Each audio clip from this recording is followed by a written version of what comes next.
What's going on, y'all? Welcome back to another episode of X Factor Fantasy Football with the crew. Jenna, Jordan, Swiper. What's going on? Hope y'all having a fantastic day. Some of us are 0-2, but not to worry. It's early in the fantasy football season. Jordan is 1-1, trying to make me a bogus trade today, but I will not let somebody take advantage of my causalities right now. Jenna, how are you doing today? That was not a bogus trade. We can explain to the people if you want. I want to hear about this trade. Yeah, I'm having a great day. I'm feeling good about Thursday night football. I feel like I need to apologize for the bets I gave out for the last time we met on Monday. Monday night football bets were not it. Hayden Hurst chucks that ball out into the crowd, and it was like he wasn't going to get a touch for the rest of the night. He was wide open. Y'all watched that game, right? Mm-hmm. My man was wide open. It was crazy. It was the only leg of that parlay that didn't hit. It sucked. Yeah, well, that's not the worst thing. Jordan, you want to explain this trade you tried to finagle off me today? Yeah, I offered you offered you Puka and Saquon's backup for Calvin Ridley and Fab? $22 in Fab. Yeah, I don't think that's the worst trade in the world, especially when you have Cooper Kupp, right? So you get security, and even if anyone's target share diminishes, you're going to have the one option and the two option in their passing offense. I have take advantage of me losing Saquon. Here's one thing. I follow this rule, and I don't know if other people do. It may not feel this way to the other person. I don't offer trades that I think are like lopsided to the other person. I don't, because I always have the paranoia of, if you do that, the other person is never going to want to deal with you again. So I never try to offer a trade that I actually think is lopsided. Right. So with that trade, my philosophy was I would end up with Ridley and Kirk. So I have target security there. You have Puka and Kupp. Obviously, Kupp's going to be Kupp no matter what. But you have a security of, okay, if he's still hampered, or hey, if they can both coexist in the offense, you have a bona fide 1 and 2 every week. And then obviously Saquon's backup. Saquon's out for a few weeks. You know his name. Yeah, he can't even say his name. He didn't even bring himself to say his name. I know his name is Matt Breida. I just said his backup, so the people, I don't know if the people, everybody knows who Matt Breida is. But you have Saquon. Saquon's going to be out for at least this week, maybe 2 or 3. So you would have 3 weeks. He's out for 3 weeks of it. So 3 weeks, yep. So you would have his handcuff back up on the roster, who's probably going to be starting. Now the Fab was a bit much. I will say that the Fab was a lot, but yeah, that's not the worst trade in the world. That's not the worst trade. No, it's not the worst. It's not the worst of all time, though. Yeah, so no. But Jordan, you're asking for $22 in Fab? Yeah. No, he wants to give me. No, I thought you wanted to give me 22. I would probably do the trade either way, but I was asking. Yeah. The deal is, asking me for $22. Yeah, that's right. It was giving me Puka, Matt Breida, and Ridley in $22 in Fab. No, I'm good. Here's the thing: not everybody values Fab like that.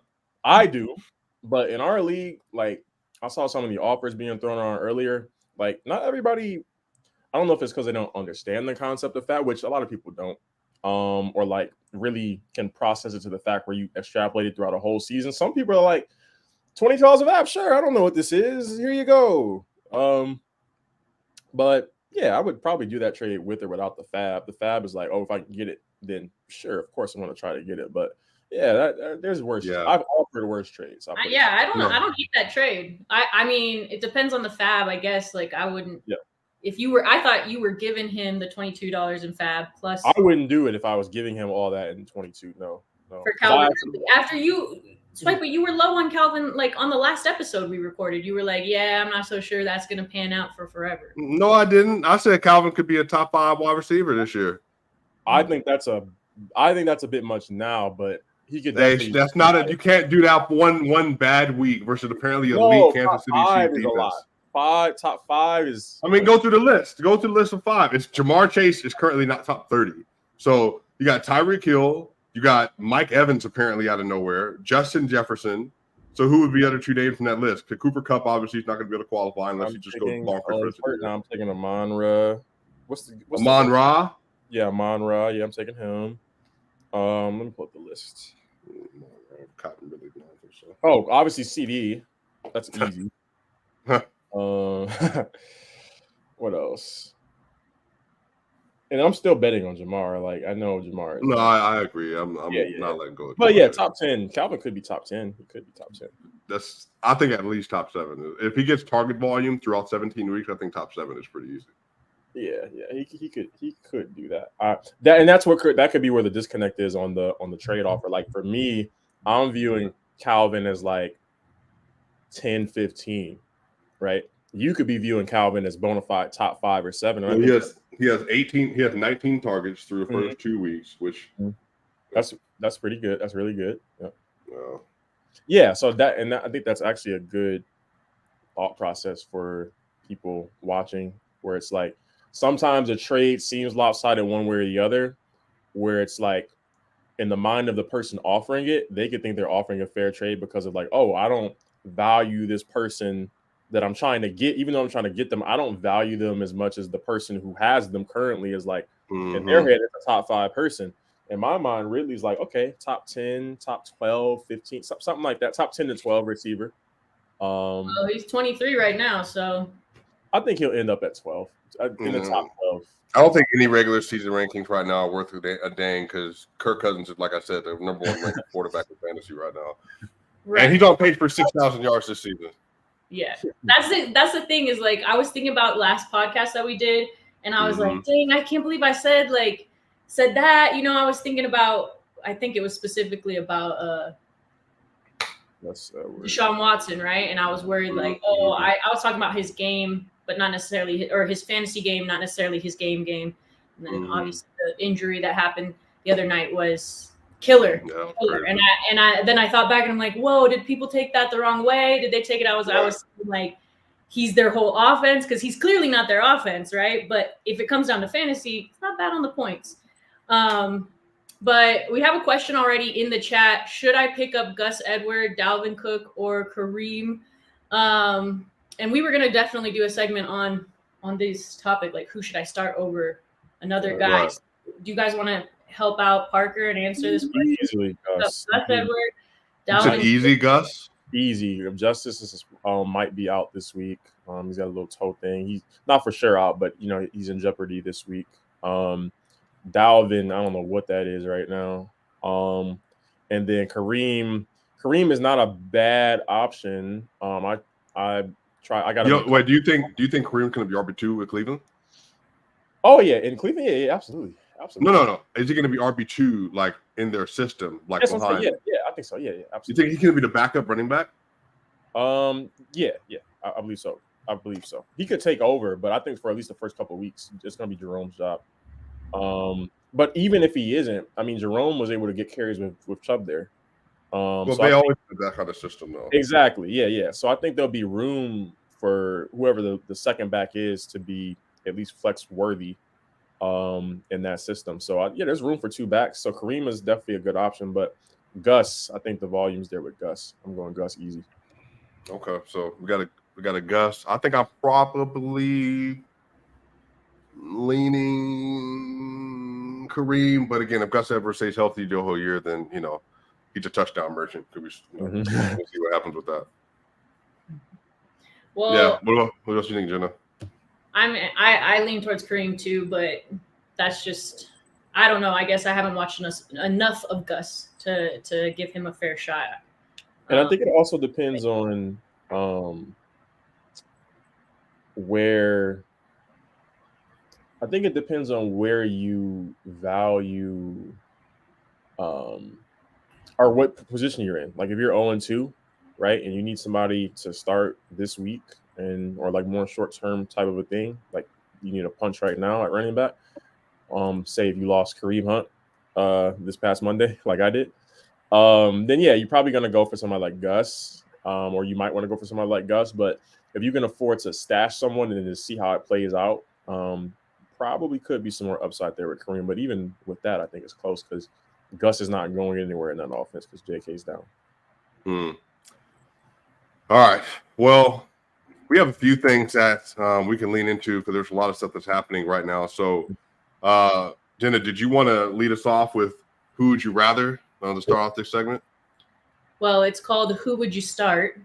But you could call it Who Would You Rather? It just sounds like we're talking about something else when you say it like that. But at least if you're a girl, so Right. guys never maybe crosses straight men's minds, but maybe it does. The game is who would you start, right? Because we've gotten a lot of questions, at least in the first couple of weeks. Like the questions that we have gotten have been who do I either pick up, like Parker's question, or who would you guys start, this guy or this guy? So I want y'all to look at your rosters, on your own roster, think of somebody, a question, two guys that you would be debating between. I was going to use Kirk Cousins and Joe Burrow, who I have those two quarterbacks in another league as my example, but obviously Joe not playing this weekend makes it an easy decision, right? Like Kirk is number one QB in the league right now. His numbers have been out of this world, but they're playing against the Chargers, so I was a little bit hesitant to play him. Although I just don't want to see Kirk Cousins eating your home team alive. So I expected. I put him on. I started him. And according to for this fantasy league, I use a different app, and in that app, it tells you you could have an optimized, more points projected, and it'll tell you, and it's saying that I should start Burrow, and I was like, no, not gonna do that unless I hear something different game day. Right. But the other two that I really am wondering is for my running back position. I have Breece Hall there right now. But I have James Cook and Tyler Algier on that roster. Not sure. Who would you start? Breece Hall or Algier or Cook? Who's Breece going against? The Jets this week. Oh, they're kind of They Patriots. play New England. New England currently has the 24th. They have the 23rd, 23rd, 24th, depending on the app you're on, ranked rush defense right now. Who did they play the first couple weeks? They played Philly, and then they played who did they just play? The Chiefs? Or no, Dallas. Nope, not Dallas. Miami. They just played Miami. Oh, Raheem Mostert. Yeah. And then he had 2 TDs. Yeah. What's James Cook? Who's he going up against? Buffalo plays against Buffalo is playing Commanders. Yeah, the Commanders. They just got torched, but their run defense obviously was relatively decent. Right. Go ahead, Jenna. Oh, I was just saying they're 8th ranked run defense. So. Yeah, I'm gonna lean towards. This is one of those situations where it's like I'm gonna lean towards James Cook slightly, very, very, very slightly. I'm thinking about New England. I feel like they're going to try to make the Jets lean into throwing the football. So I don't know. Belichick likes to take away either your best weapon or what you do best. Try to at least. So I don't think Zach Wilson is good enough of a passer to make them have to make a calculation. But Breece was eating though last year with Zach Wilson to start the year off before he went down. Yeah, he was. I think that I'm gonna go. This is one of the situations where I'm going with the better offense, though. I'm going to trust the potential of just the better offense. Now, there's a potential for Breece to break a big run, or just for the Jets trying to lead it into him despite whatever. But for James, the passing game usage is there. He's explosive himself, and they just play in a better, more functional offense. And I feel like that's going to put them in scoring chances and opportunities more often. So they're going to be in the red zone more.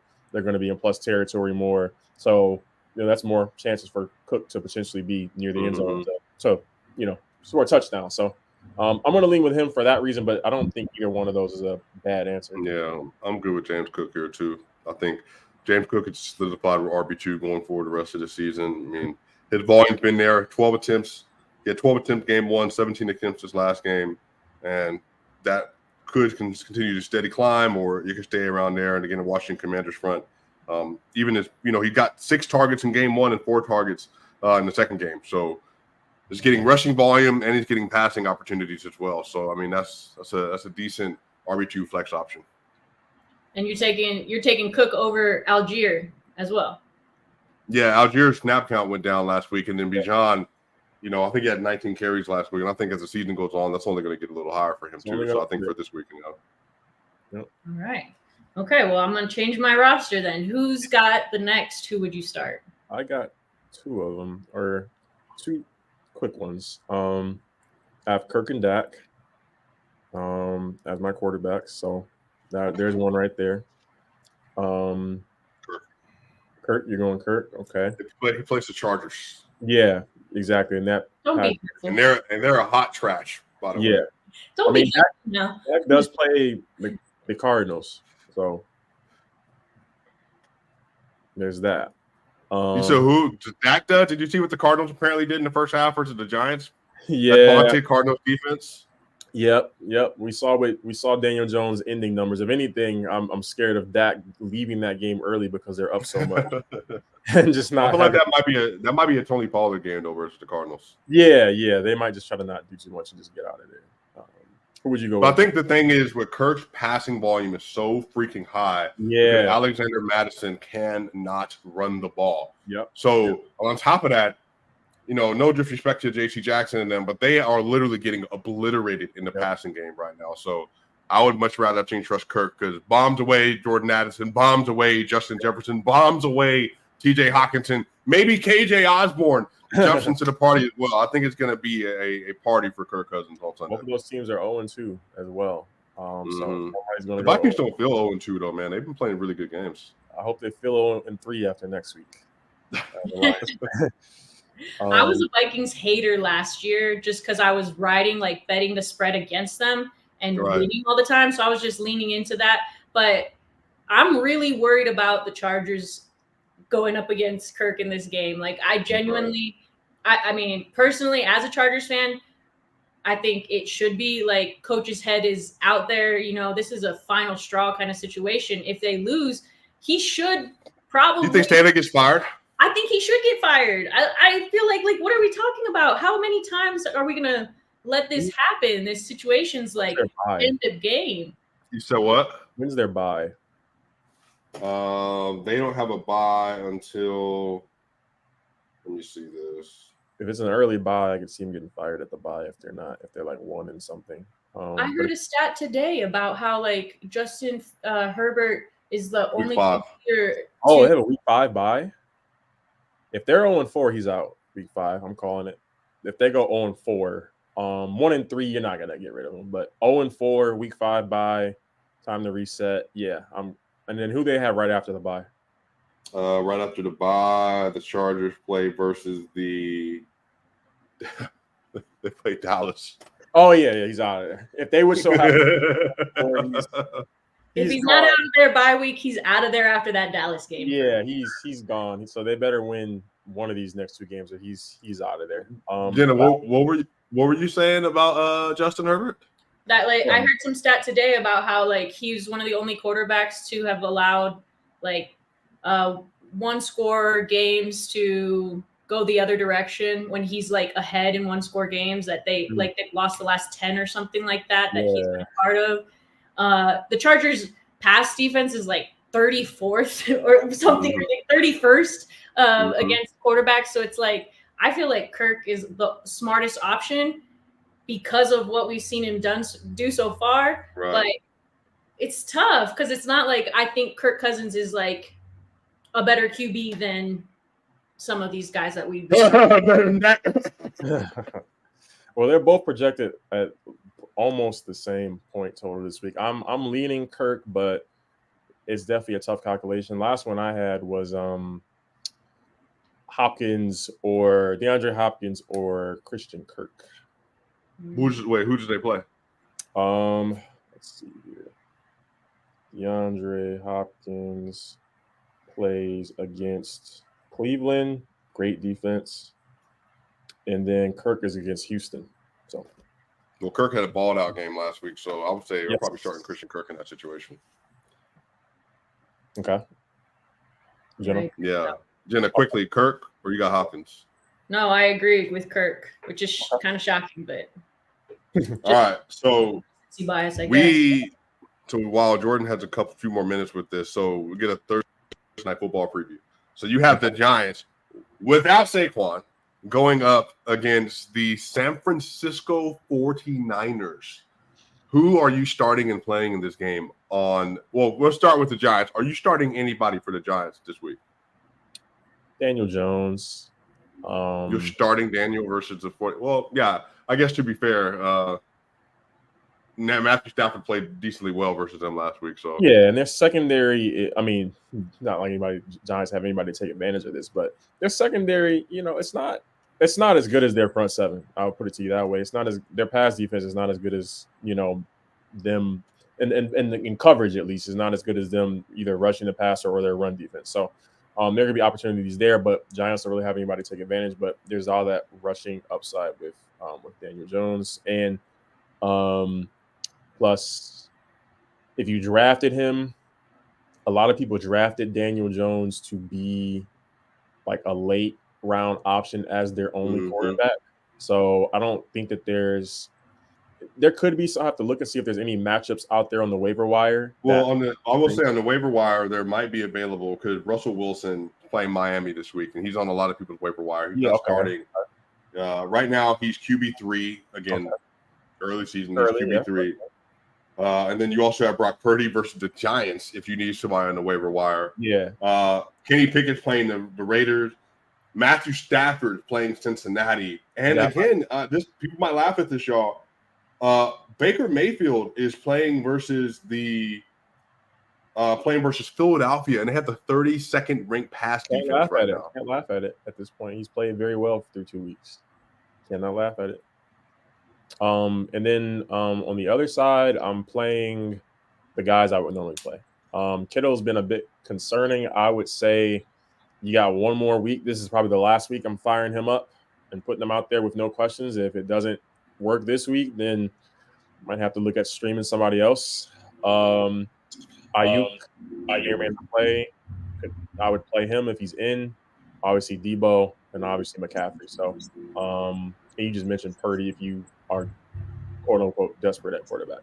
So yeah, those are the guys from that game I'm playing. It's really like 5 or 6, and 5 of them just have to be. Yeah, I'm running up everybody personally. I'm CMC, Kittle, Debo, IU. Up that 49er defense too. Mm-hmm. Oh yes, absolutely, good call. Yeah, always firing that up. What about you, Jenna? What you got for this week? You all just named like everybody I could possibly name. So what do you want me to say? I mean, probably not playing or likely not to play as far as I heard today. So I don't know if you want to get somebody off the waiver wire, like a wide receiver or Debo if you have them. But yeah. Oh, and then before you just make sure we're getting this hard out at. So we have, and then Jenna, we can go over the Sunday games after this as well. But Jordan, what do you think about this? So what would you do this trade to get Mixon, give up Ayuk and Rashad White? You get Mixon and you give up. I almost cussed on the air. Rashad White. I almost cussed on the air. No, I would not do that trade by any means. They might lean into Mixon a bit more, especially if Burrow misses some time or not, or even if he's in, just because he can't really step up in the pocket right now and stretch the field. So there might be a little bit more dinking and ducking. But Rashad has. By the way, we have an alert. The Rams are Where's he going? The Rams are sending Cam Akers to the Minnesota Vikings. Wow. So that blows up all of the Alexander Madison RB1 takes for the year. So is that a trade? Immediate response. Are you comfortable with Cam Akers? Or are you trying to roll him out, play him, or are you targeting him? Do you think that's going to be a good situation for him? I think it could be a good situation for him. But I don't know what the thought process is there for the Vikings. I don't know any of the compensation. That obviously tells you a lot about how they're thinking.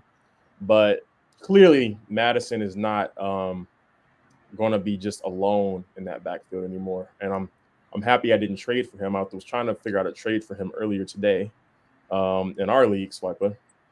But glad I didn't do that. But so yeah, we'll have to give it at least a game or two of data gathering. But to answer that question, no, I'm not doing that Mixon for Rashad White and Ayuk trade. That's ridiculous. White himself has top I would say top 15 upside. He could be a top 15 back in fantasy this year.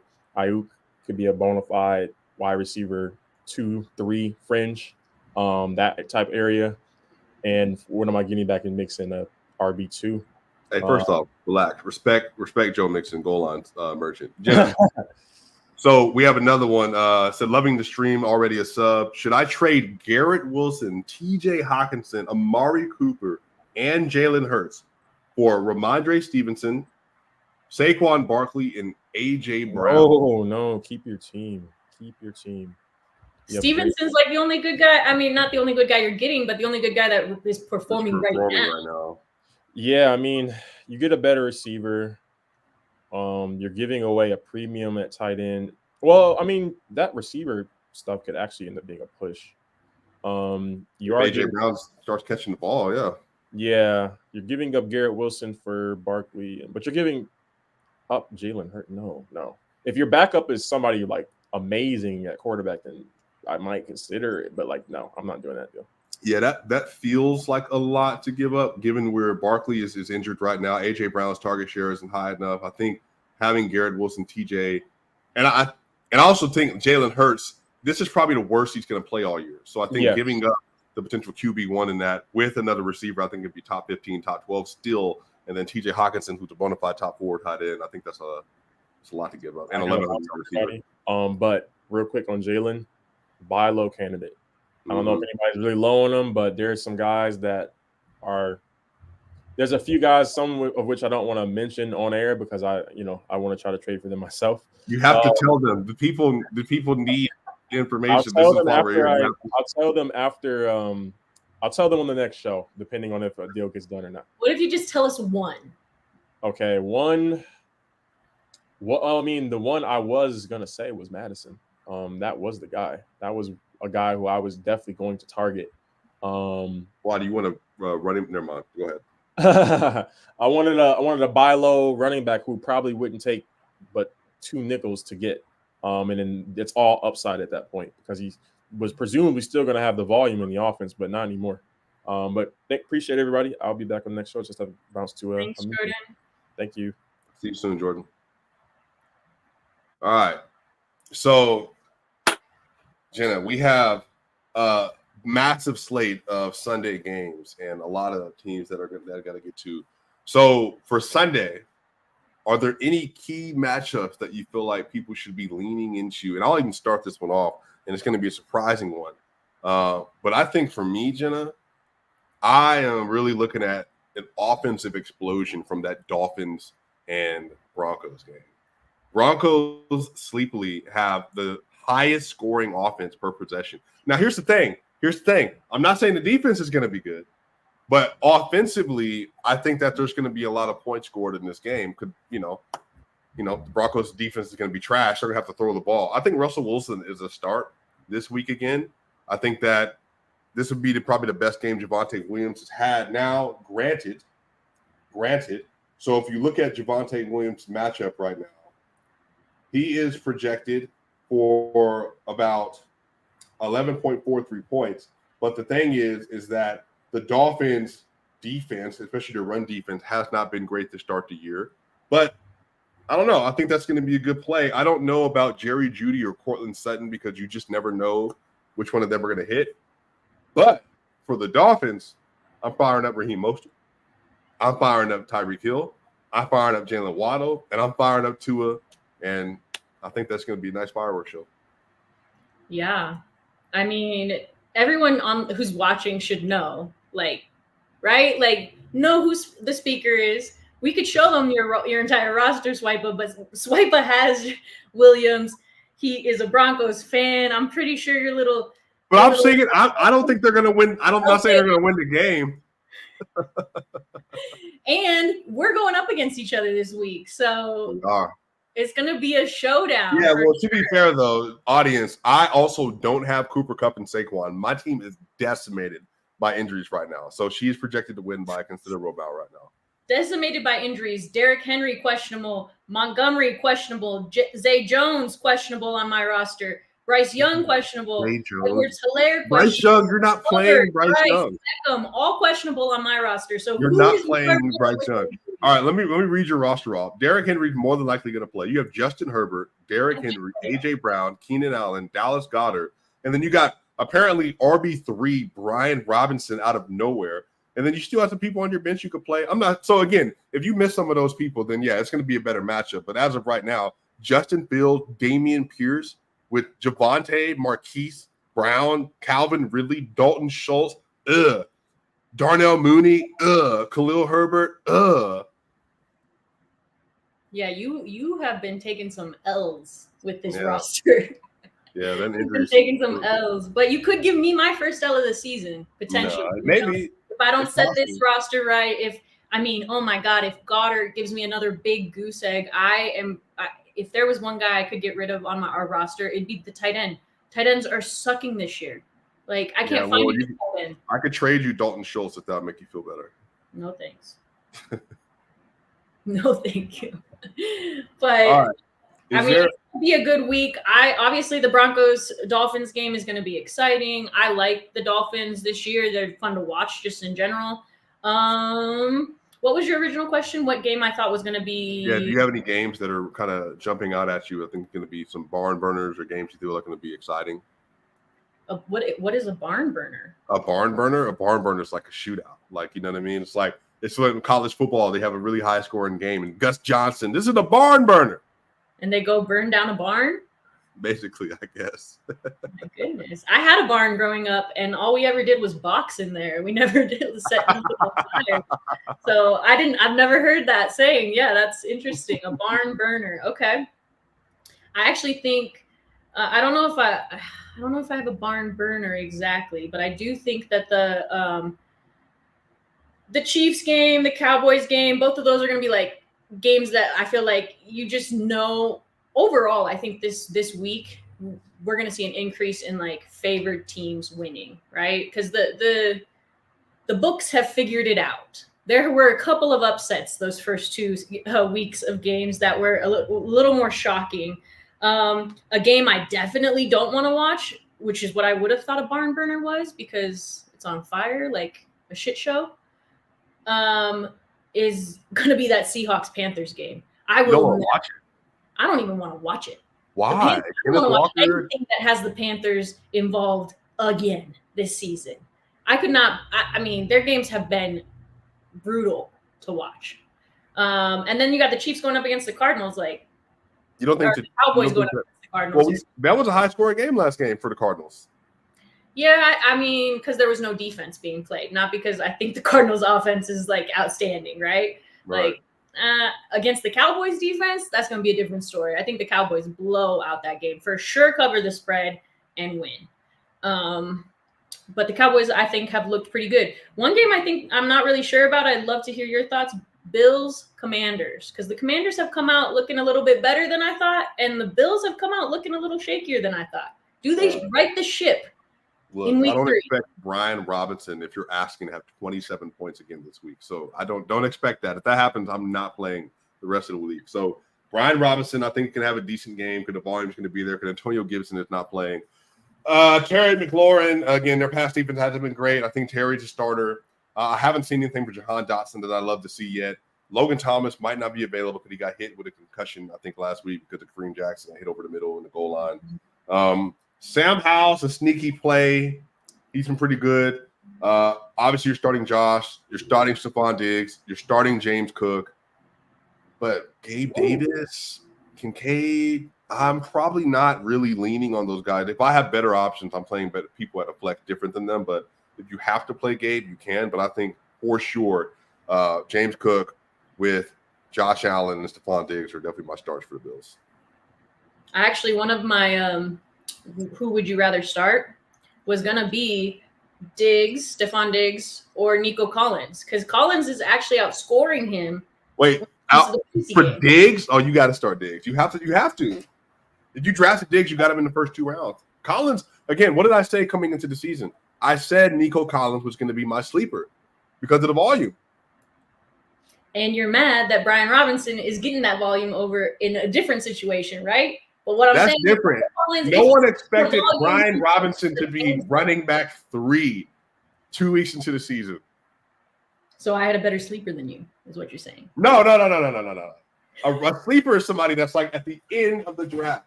You had a great mid-round selection that's working out really well for you. Fine. But you would start Stephon Diggs over Nico Collins. Yeah, I mean, I would put Nico Collins somewhere else. Okay. You have Nico on your team? No, he's on the waiver wire in one of my leagues. No. Oh, in one of your leagues? Mm-hmm. Go get him. I made too many moves last week. Like in one of my leagues, you can only make so many moves within like a 7-day frame. You can't make. It's a new week though, isn't it? But I keep getting that error again. So maybe I made what league are you in? Nico Collins is on the waiver wire still. Let me tell you about this league. Puka was on the waiver wire. Kyron Williams was on the waiver wire. Picked both of them up after week 1. I got Bijan Robinson in that league. I have a nice little team. Cook. You might win both of your leagues, it sounds like, the way things are working out for you. That's crazy.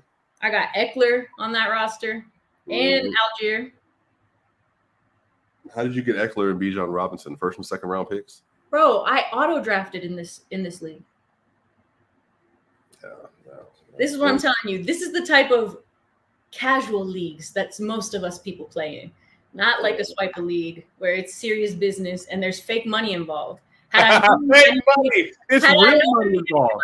There's real money involved in this league. Well, I mean, yes, but I'm talking about the fab bucks, Right. The fab bucks. All right. So my last game of the week pick, you know what? I'm standing on it. If Joe Burrow plays that Bengals-Rams game, somebody's going to have to score, bro. There's no way Jamar Chase is going to have less than 10 points again. There's no way. I'm not doing that. There's no way, Jenna. Jamar Chase has to make up for the first 2 weeks. He was literally wide receiver 2 coming off the board this year. He had performance. There's just no freaking way. If Joe Burrow doesn't play, then you know what? You have to start Jamar anyway. You're not starting Jamar Chase. So if Joe Burrow plays, they have to target him. They absolutely have to target him. If they don't play, then then whatever. Then he still should get a lot of target. They just cannot do that. They're playing the Rams. Like, yeah, they have the Aaron Donalds in the front, but they don't have any substantial corners on the roster you have to worry about. Just no way.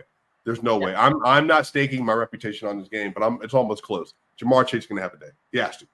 So Jamar Chase is going to have a day. Take the under in this game. Take the under in this Rams-Bengals game. Whether Burrow plays or not, take the under.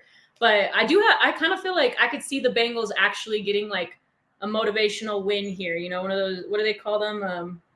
A moral win? A moral win. They got to win. They're 0-2.